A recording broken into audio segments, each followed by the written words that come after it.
Oi, eu sou a Tati Bernardi, escritora e colunista da Folha de São Paulo, estudante bastante entusiasmada de psicanálise e há 20 anos em terapia. Eu queria ter um espaço para conversar com os melhores psicanalistas do país e criei esse podcast, o Meu Inconsciente Coletivo. Só que eu resolvi inverter um pouco as coisas. Aqui, as minhas neuroses são sempre as mesmas e o analista é quem muda a cada sessão. Sim, o que você está prestes a ouvir é uma sessão minha aberta ao público. Mas eu duvido que você não vá se identificar com temas como angústia, fobia, pânico, síndrome do impostor e fetiches estranhos. E claro que os meus convidados só toparam essa maluquice porque sabem da importância de não se levar tão a sério. E a minha convidada de hoje foi a Isabel Tati. Ela é psicanalista, mestre em psicologia social pela PUC São Paulo e doutora em psicologia clínica pela USP. Nosso tema foi solidão.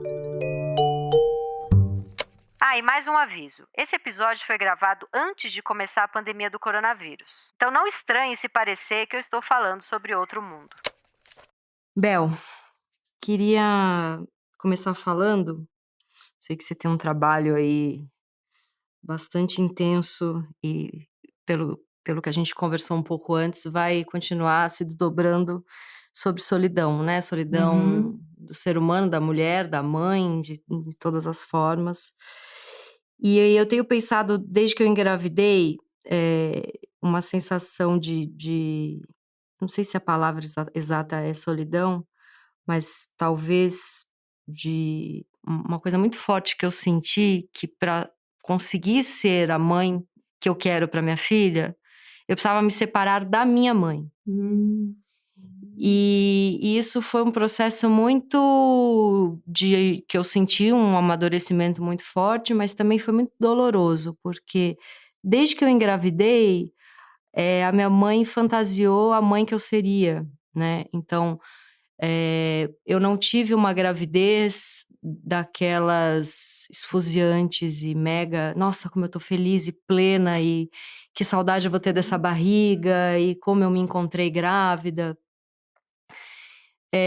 Eu sabia que tudo aquilo, eu estava passando tudo aquilo para ser mãe, que era o que eu queria. Mas eu não fui a grávida que curtiu super a gravidez, né? Foi algo que você tem que passar para depois ter um filho, certo? Pode adotar, enfim, várias maneiras de ser mãe, mas eu escolhi essa. E então, desde a gravidez, eu fui muito julgada, porque eu não estava plena e solar e esfuziante. E eu não podia reclamar da minha azia, eu não podia reclamar das minhas dores nas costas, eu não podia reclamar do meu cansaço, do meu sono. E não só esse, vamos chamar de solidão, porque eu não encontrei esse colo na minha mãe, na gravidez, e muito menos quando minha filha nasceu, e até hoje eu não tive esse colo, porque, enfim, a minha mãe fica o tempo inteiro dizendo a mãe que eu tenho que ser para minha filha, né? E a minha sogra fez a mesma coisa, a mãe que eu tenho que ser para minha filha. E foi muito interessante, porque logo que minha filha nasceu, eu aturava a minha sogra falando que eu era preocupada demais e que eu ia criar uma filha neurótica, e tinha que aturar a minha mãe dizendo que eu era preocupada de menos e que minha filha estava em risco pela minha falta. Não tem alternativa. Pela minha falta de preocupação.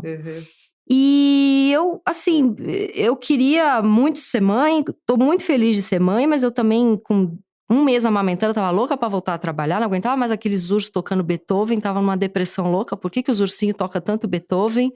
Minha psicanalista falou, desliga esses ursinhos. O dia inteiro num quarto escuro amamentando com urso tocando Beethoven, pelo amor de Deus, né? Baby blues é o mínimo que pode acontecer. Enfim, falei muito. Fala um pouco comigo. Esse assunto me deixa... Não, acho que tem a ver com o que a gente estava falando antes, né, Tati? Porque acho que você está falando de duas coisas que aconteceram ao mesmo tempo, que é a solidão e o isolamento. Sim. Acho que por isso que é tão difícil. Sim. Porque o que eu sinto é que a gente não consegue aproveitar a solidão que a maternidade produziria em si. Sim. Porque a gente fica muito imersa em tudo isso que falam pra gente, né? É muito difícil a gente se separar disso, sim, né? Sim. Ainda mais no momento que a gente tá tão indeterminado, assim, do quem sou eu, e agora num trabalho que era tudo que eu fazia, né? Sim. E então é mais fácil a gente ficar colado nisso que as pessoas falam pra gente. Mas o interessante da experiência da solidão, e que eu acho, que eu tenho pensado muito sobre isso, que eu sinto que o puerpério hoje é tratado de uma forma pra gente não sentir a solidão.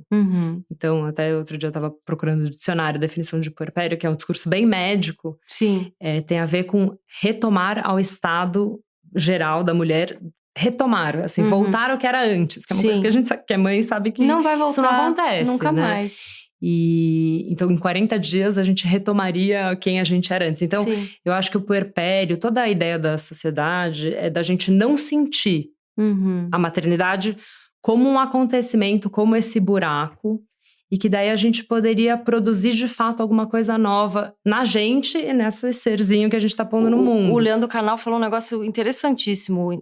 Eu encontrei ele ontem e ele falou que esse marketing da mãe absolutamente feliz e apaixonada pelo filho foi criado para diminuir a mortalidade infantil. Sim. Eu achei isso genial. Que é a pesquisa da Elizabeth Badinter, exatamente. né? Que é da criação do mito do amor materno. Isso, exatamente. E que eu acho que tem um sentido importante, que é isso, assim, o infanticídio, diminuir a mortalidade infantil. As mães agora fazem o maior esforço para amamentar, mas obviamente isso produz o radical contrário, que a gente tem que amamentar de um determinado jeito. E tudo bem não estar feliz o tempo inteiro, pelo amor de Deus, porque isso foi a maior solidão que eu senti na vida. Inclusive, eu faço lá o meu podcast Calcinha Larga, porque durante a amamentação e durante a gravidez, os momentos em que eu não estava feliz, que eu estava assustada, que eu estava fazendo o luto da minha vida de antes, e isso não tem nada a ver com o quanto eu vou ser boa mãe e vou amar minha filha, nada a ver. Mas ficava uma coisa de, ixi, essa daí, sabe? A minha própria mãe me olhava com cara, tanto que a minha mãe, a babá, eu descubro depois de 2 anos, tinham ali um canal direto. Isso é uma traição que eu não sei nem te... Foi, acho que, a coisa de maior traição que já aconteceu na minha vida, assim. Elas tinham um canal de como se eu fosse uma psicopata. E as conversas são... Um dia eu vou rir muito das conversas, porque as conversas eram assim. Hoje, a escova de dente caiu no chão. Ela não lavou, porque ela estava atrasada para ir trabalhar. E a filha pegou e pôs a escova de dente na boca. Não é assim, olha, ela tá há 3 dias sumida porque ela voltou a fumar crack. A escova de dente caiu no chão e a Nenê pegou. E a minha mãe falando, meu Deus, é por isso que ela não para de pegar virose. Precisamos agir, Michele, sabe? Uma coisa assim, as duas, né? E um dia eu te conto como é que eu cheguei nesses áudios, mas... Sabe que eu acho que isso também tem uma produção, assim, do que é depressão pós-parto, que a gente fica num lugar meio de objeto e que os outros estão sãos e com capacidade de... melhor do que as mães, exatamente. Né? E aí coloca a gente num lugar muito ruim e desfaz essa possibilidade da gente querer ser do jeito, fazer de um jeito que a gente quer fazer. Sim, né? Exatamente. O tempo inteiro, a minha casa deixou de ser minha casa. Você imagina, eu morava num apartamento sozinha, que eu tinha uma vida, que eu escrevia o dia inteiro e que isso era o que me dava o contorno tão necessário. A minha existência era ali, eu escrevendo, pelo motivo pelo qual eu existo. Tem até, eu li seu texto do Sharenting, que eu achei maravilhoso. E você fala dessa necessidade do que vai dar o contorno. Como que é essa parte? Achei porque eu acho que como a gente tá nesse momento de indeterminação, de que a gente não sabe quem mais a gente é mesmo e tal, se ressituando como pessoa no mundo, tem algo, daí é uma reflexão que eu faço sobre as redes sociais, que normalmente a gente mete o pau de, né, publicar foto das crianças na rede social. Sim, mas toda mãe faz um pouco. E eu fiquei pensando, assim, se isso não dá um certo contorno imaginário que as imagens nos dão, né? E na verdade, assim, uma coisa de um registro. Sim. Que eu sinto assim, esse momento é muito acelerado, é muita transformação. Tirar foto é uma forma de você desacelerar. De parar o tempo de alguma forma. Não é? Sim. E aí você vê, daí você também, até a imagem do bebê, que pra gente é muito louca no começo. Não, a minha filha dormia, era o momento em que eu podia descansar, eu ficava vendo foto dela. É uma loucura. Olha, ela existe mesmo. Eu consegui pôr roupa nela hoje, aqui a foto provando. É tudo tão assim, primitivo e que assim, colocar uma roupa bonitinha no bebê, fazer um cenário, tirar uma foto, você dá uma imagem pra aquilo. É uma ficção, você ficcionaliza algo que tá muito… É uma experiência muito radical, muito inominável. Sim. Quando a gente ficcionaliza alguma coisa, a gente dá contorno, a gente consegue falar de uma experiência que, na verdade, a gente não consegue falar exatamente o que ela é. Né? Assim que minha filha nasceu, eu vi que eu tava ficando meio crazy. E eu liguei na Folha de São Paulo, que eu tenho a coluna lá no Cotidiano, e falei, eu preciso de uma coluna para falar de maternidade. Essa revista não existe mais, mas a minha coluna durou ali uns 6 meses, eu consegui escrever. E isso deu o contorno. Que bom que eu escrevo, né? Total. Caetano fala a sorte de quem pode tocar um instrumento, porque, né? Sim. Então, de escrever aquilo deu o contorno. Você se separa, você simboliza. E eu acho que muitas mães estão lá no Instagram enlouquecidas, porque tem que sair de alguma maneira, né? Sim. Então, por isso eu achei tão bonito o seu texto, em vez de julgar. Porque as mães são julgadas o tempo inteiro. É uma loucura isso. Na verdade, acho que tudo tem a ver com o uso da rede, né? Porque, no fundo, assim, eu sigo 2 mães de gêmeos, né? A partir do momento em que eu fui mãe de gêmeos. Enfim, eu escolhi elas por razões, mas… De tempos em tempos, as 2 fazem a mesma coisa. Elas mostram ou a quantidade de elogio que elas recebem, modelo, depois que eu vi vocês, virou, né? Eu tenho uma maternidade muito mais leve, blá, blá, blá. E o contrário também, como elas são linchadas por sei lá o que elas fazem. E eu acho que tem uma coisa assim, as pessoas olham as redes sociais de uma forma muito chapada. Sem contradição, como se aquilo não fosse uma ficção. Como se aquilo não fosse editado. Agora, eu também preciso dizer, não direi o nome da atriz, porque gosto muito dela, inclusive é minha amiga, que eu achei uma loucura, que teve uma atriz que postou absolutamente tudo, do momento em que ela deu parto, ato falho maravilhoso. O momento em que ela saiu o nenê, até o momento, e até hoje, até 1 segundo atrás. Então, assim, aqueles 2, 3 dias que você tá ali no hospital, 2 dias, sei lá, fez cesárea, fez parto normal. Nossa, eu não queria ver ninguém, eu queria, sabe, dormir, eu queria dar de mamar, eu queria me conectar com a minha filha, eu não queria postar 1 milhão de fotos e ficar fazendo piada.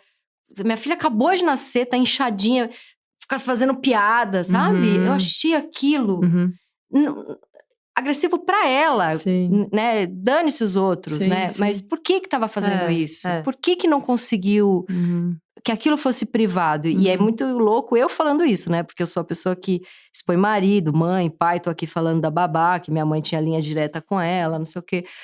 Mas aquilo eu achei aquilo eu achei muito agressivo.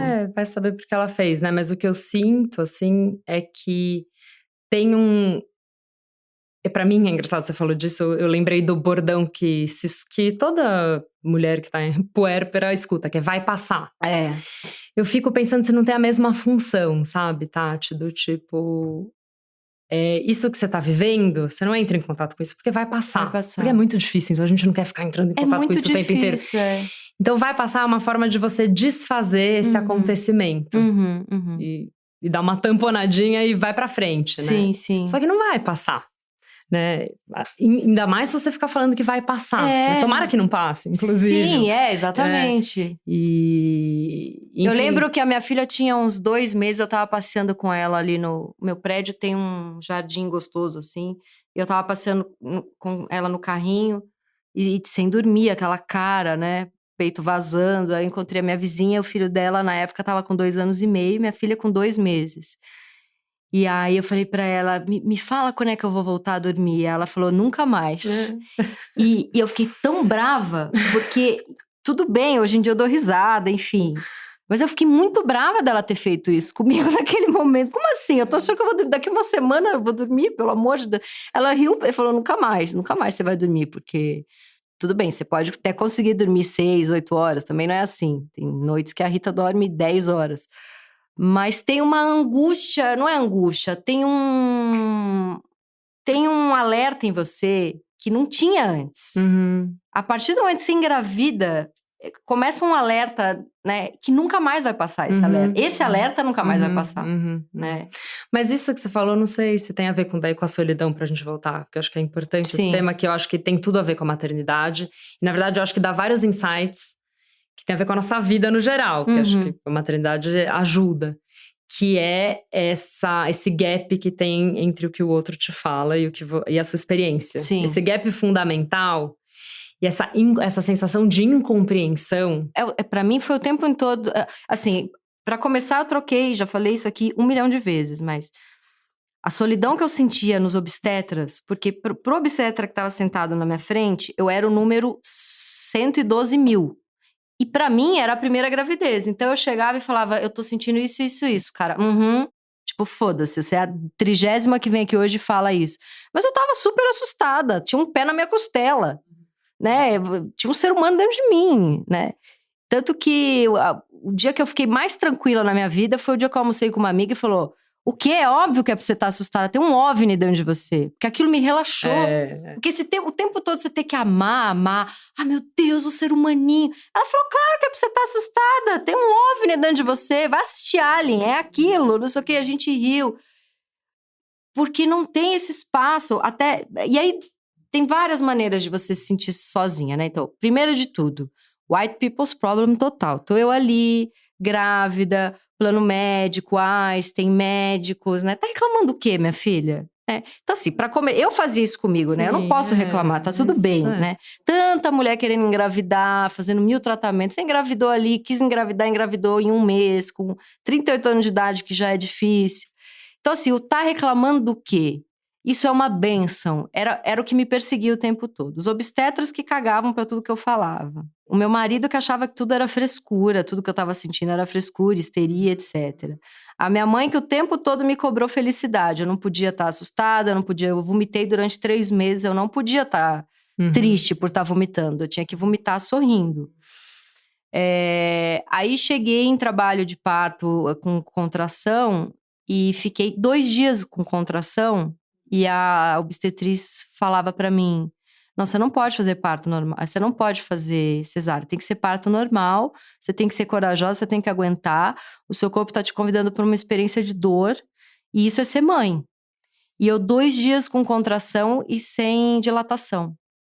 E as pessoas fazendo cardiotoco e exame de toque em mim de 20 em 20 minutos, me virando do avesso. Uma hora eu falei pra ela, isso que eu tô vivendo é tortura. Eu não aguento mais. Se você não chamar um anestesista, eu vou processar esse hospital. Sei lá o que eu vou fazer, entendeu? Aí ela olhou pra mim e falou, a sua amiga... Minha amiga tinha tido filho 1 mês antes de mim, né? Com a mesma médica, com a mesma obstetriz. A sua amiga aguentou muito mais que você. Você não... Nossa, sim. Então, bom. Então, assim, isso tudo. Aí nasce o nenê. Aí nasce o nenê, mãe e sogra ali, ó. Você tá muito neurótica, sua filha vai ficar louca. Você tá muito light e a sua filha corre riscos. Aí boto uma babá e penso, essa é a única que tá do meu lado nessa história. E depois de 2 anos eu descubro a linha direta com a minha mãe dando um monte de presente pra babá. Ninguém confiou em mim como mãe. E eu sou uma puta mãe legal, sabe? Agora, ter descoberto que eu sou uma puta mãe legal foi o dia mais feliz da minha vida. Como é que você descobriu? Quando eu mandei todo mundo pra puta que pariu e fiquei sozinha com a minha filha. Inclusive, meu marido, eu falei, vai dar uma volta. E foi aquele... Né? Porque quando nasce o nenê, você fala, e se eu não aguentar, eu preciso da minha mãe perto, eu preciso da minha sogra perto, eu preciso da babá, eu preciso de não sei quem, da avó de não sei quem, da tia de não sei quem. Precisa e não precisa, né? Porque também não, precisa. Não, precisa muito. Essa galera ajudou muito. Mas aonde eu tô dizendo que não precisa, né? A ajuda física e tal. Mas aonde eu tava assustada era se eu, psiquicamente... Acho que toda mulher se pergunta, psiquicamente, eu vou ser uma mãe boa, suficientemente boa? Eu vou dar conta de ser mãe? Acho que essa é a pergunta aqui, né? Porque o cansaço, assim, bom, eu preciso dormir, eu tô há 2 dias sem dormir, fica aqui com a minha filha um pouco, pelo amor de Deus.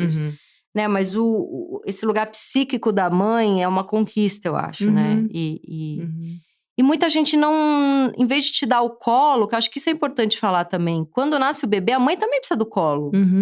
E as pessoas estão tão... Só estão olhando pro bebê, Só né? estão olhando pro bebê. Ninguém faz... Você falou um negócio legal na nossa conversa por WhatsApp, que você falou...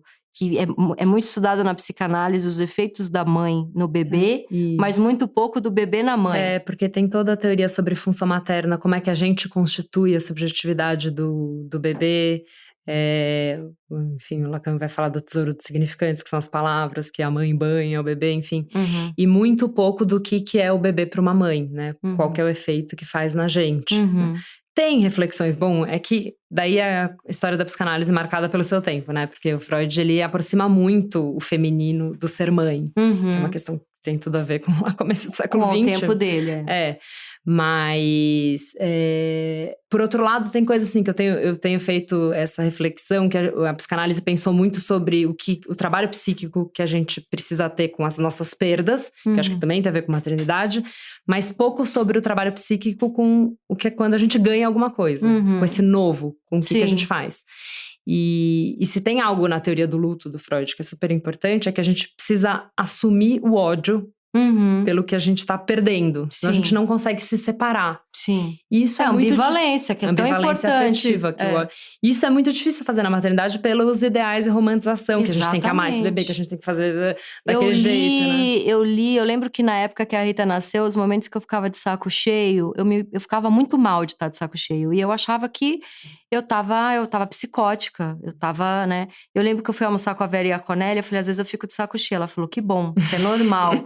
Eu falei, não, Vera, mas eu não posso ficar de saco cheio. É um bebê, eu sou mãe, é uma benção, é uma benção. Eu ficava repetindo as tia Carminha, Cidinha, sabe?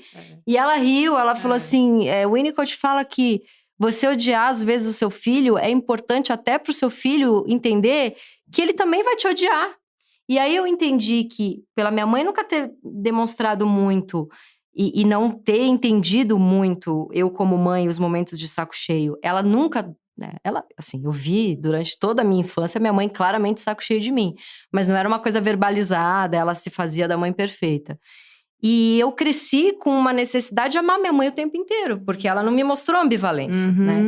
E isso é pesado. Isso é pesado, porque os momentos que eu falava, eu não suporto a minha mãe, eu pensava a mesma coisa de novo. Eu sou uma merda, eu sou um lixo. Porque também tem a cobrança do bom filho, não tem só a cobrança da boa mãe, né? Então, cara, a psicanálise tudo isso pra dizer que nessa solidão toda de gravidez e puerpério e etc, e pro resto da vida, quem me dá a mão é a psicanálise. A psicanálise, eu comecei a fazer muita terapia, eu comecei a estudar psicanálise, eu comecei a conversar com muita psicanalista. E eu encontrei na psicanálise o que eu nunca encontrei nem na minha mãe, nem na minha sogra, nem… Imagina, obstetra então, gente. Eles deveriam ter alguma noção de psicanálise. Deveriam, não tem como. É que não sei se eles se dariam conta, Tati, porque… Tem algo da medicina, do discurso médico, você defendeu algo que eu critico o tempo inteiro, mas sei lá, as contradições… Sim, mas é importante. De precisa tratar o outro um pouco como objeto, senão acho que eles não conseguiriam trabalhar. É verdade. Né? Porque eles abrem a gente no parto, entendeu? É verdade. Se tiver muita subjetividade, acho que fica difícil Quando lidar, a obstetra né? chegou, depois de eu ficar 2 dias ouvindo a obstetriz falar que eu não era corajosa como a minha amiga… Quando a obstetra chegou, eu olhei pra ela e aí ia ter que fazer cesárea, né? Porque eu não tinha… Eu tinha 0 de dilatação há 2 dias com contração. Você vê a minha culpa de ter feito, né, cesárea. Eu não paro de falar que eu não tive a dilatação. E aí, quando a minha obstetra chegou, eu falei pra ela, eu tô com medo. Ela falou, claro que você tá com medo, eu vou cortar tua barriga. Tá. Sabe? E no dia anterior eu liguei pra ela e falei, eu tô indo pro hospital porque já tá de 1 em 1 minuto. Ela falou, tá, me deixa dormir. Vai indo pra lá, eu vou pedir. E assim, ela foi a 5ª obstetra. Antes dela, os outros 4 eram muito piores. E tudo gente super indicada, que fez parto de milhares. Ótimos médicos, que fazem acompanhamento com psicanalista, que dão… A psicanalista que trabalha com eles dá curso junto com eles. Então eu achei que eu tava… super amparada. E assim, eu ficava… A Rita acabou de nascer, a anestesia pra mim, ela subiu até o nariz. Eu tive alguma reação com a anestesia, ela foi muito forte, então era uma anestesia só para eu não sentir o corte da cesárea, e ela subiu. Durante a cesárea, eu não sentia nem engolir, nem respirar. Corria o risco até de ter que entubar, mas deu tudo certo. E aí eu falei, eu não tô conseguindo engolir, eu não tô conseguindo respirar. E aí tiraram a Rita e colocaram ela no meu peito para ela mamar, porque tinha todo aquele discurso de que assim que nasce tem que mamar. Só que eu tava muito preocupada com o fato de que eu não tava respirando. Quando colocaram ela pra mamar, eu abracei ela, eu senti lá a emoção da minha filha, mas eu olhei pra médica e falei, me ajuda, eu não tô conseguindo respirar. E eu percebi os médicos se olhando do tipo, vai rejeitar o bebê. Quer dizer, isso pode ser uma fantasia minha depois de tudo que eu passei ali, né? Eu não tô narrando uma violência obstétrica obstétrica, como que chama isso? Violência. Porque eu imagino que no hospital público, sim, meu Deus do céu, né? Mas foi violento. Aí me colocaram num quartinho de descanso, de observação, e eu tava muito assustada com o fato de eu não estar sentindo engolir e tal. E as enfermeiras e os médicos rindo. Você viu a novela ontem? Uma gritaria. E eu falava pro meu marido, eu falava, eu preciso descansar 10 minutos, sabe? E com a nenê no colo, tal, eu abraçada com a nenê, mas eu precisava muito daquele momento com a nenê. E uma gritaria, uma loucura. E assim, isso no Einstein, né? Eu fico imaginando como é que é. Por que não cuidam da mãe? Sim, porque eu acho que mãe é destino e é natural e a gente sabe, é isso aí, é pra isso que serve. Acho que tem um pouco disso também, né? A gente tava falando sobre a formação da medicina, que trata o corpo como objeto, mas daí trataria homem e mulher, sim, mulheres. Sim. Mas acho que tem uma questão de a gente serve pra isso, né? Sim. É natural, é destino. Não faça a frescura de uma coisa que… Tem que passar todo mundo. Sim. E é engraçado porque uma das coisas que eu mais pensei depois de ter filho é como que todo mundo tem essa experiência tão radical? E ninguém me avisa que era alguma coisa assim dessa ordem. Radical. Como que as pessoas continuam? Como tem outro. Passa geração e passa geração. E esquece, né? Isso que é o pior, porque a gente acaba esquecendo um pouco. Mas acho que tem uma naturalização e é destino e é assim mesmo, e todo mundo passa por isso. E você tem corpo e subjetividade pra passar por isso. E eu acho que tem uma outra coisa também, né, Tati? Acho que a gente tá mais distante de também uma narrativa de parto, de ser mãe, né? A gente trabalha desde pequeno, a gente passa a vida inteira… Sim. Numa certa classe social, tô falando, né? Talvez evitando ter filho. Eu acho que me faltou feminilidade pra passar pelo parto, sabia? Porque tudo aquilo que é do feminino, eu nunca quis casar de branco, eu nunca quis fazer o chá de bebê, eu nunca quis… Eu quero criar um ser humano, mas eu não quero a frescura feminina em cima disso. Entende mais ou menos o que eu tô falando? A minha filha nasceu, eu tava dando de mamar, eu tava o tempo inteiro ali no meu laptop tendo ideia. Eu queria voltar, né? As pessoas falavam, você tá super feliz? E eu pensava, eu tô muito feliz porque eu vou criar um filho. Mas eu não tô super feliz nesse momento com o meu peito sangrando. Eu preferia ter feito uma crônica que todo mundo falou, caralho, essa crônica que vira um livro, que vira um filme, que vira um Hollywood, sei lá. Eu tinha meus sonhos ali. E isso também é uma solidão, né? Mas eu acho que essa é a maternidade nova que a gente tá construindo. Porque acho que agora, essas novas gerações… As mulheres sempre trabalharam, mas acho que tem uma… de estar no mercado do trabalho, junto com os homens e com os filhos. Que é uma coisa que tá se construindo e falando sobre isso agora. Isso sempre existiu, mas meio que a gente tá construindo isso agora. E podendo falar que não é frescura, que a gente não sabia parir, que a gente foi muito maltratada, que isso não é normal. E que também a gente não quer ficar o tempo inteiro com o filho porque a gente quer trabalhar. Isso é uma coisa que a gente tá podendo falar sobre isso, é muito novo. É muito novo, né? E o que eu escutava muito assim que a Rita nasceu era coitado do Pedro, do meu marido. Coitado do Pedro, você só reclama. Coitado do Pedro, ele também acorda pra te ajudar. Coitado do Pedro, quer ir numa festa e você tá enchendo o saco porque você tá cansada e não quer ficar sozinha. Tinha muito coitado do homem, né? Eu pensava, meu Deus, eu lembro de uma situação, eu tinha acabado de fazer a cesárea, eu tava toda costurada no hospital. É uma cirurgia, as pessoas não lidam. Se eu tivesse feito uma cirurgia de joelho, eu acho que eu teria sido tão paparicada. Mas como eu pari um bebê, era uma coisa assim… como você não tá dando pirueta? E era uma cirurgia, uma loucura, né? E eu lembro lá, eu costurada, com uma puta dor, né, da cesárea e tal. O pai do meu marido chegou com um uísque. Meu sogro, né? O pai do meu marido, o avô da minha filha. Eu falei pai do meu marido como se fosse uma pessoa… Ele chegou com uísque, sendo que o filho dele não bebe uísque e eu não bebo nada, eu não bebo. E o bebê, no caso, né, também não vai beber uísque. Então, assim, é o que ele achou que tinha que dar, mas tá lá o uísque até hoje, ninguém bebe uísque. E ele chegou e começou a falar no celular, alto, coisa de trabalho. Não sei o quê, mandar não sei o quê, não sei o quê, não sei o quê. Minha mãe chegou e já começou a falar da amamentação, que não sei o quê. Ninguém perguntou, tá doendo, você quer ficar sozinha, sabe? Enfim, eu acho que até hoje eu tô lidando ainda com esses momentos, assim. Eu fui ontem num médico chinês e eu falei pra ele, eu tô muito cansada, eu não sei o que é isso. Eu não sei se a minha imunidade tá baixa, eu não sei se eu tô com alguma coisa crônica, mas… Ele falou, cansada como? Eu falei, Então, tem 2 anos que assim, eu tô às vezes numa festa, sei lá, vou no aniversário de uma amiga, eu tô em pé conversando e eu penso, eu preciso deitar agora no chão, eu preciso deitar. Eu penso o tempo inteiro em deitar.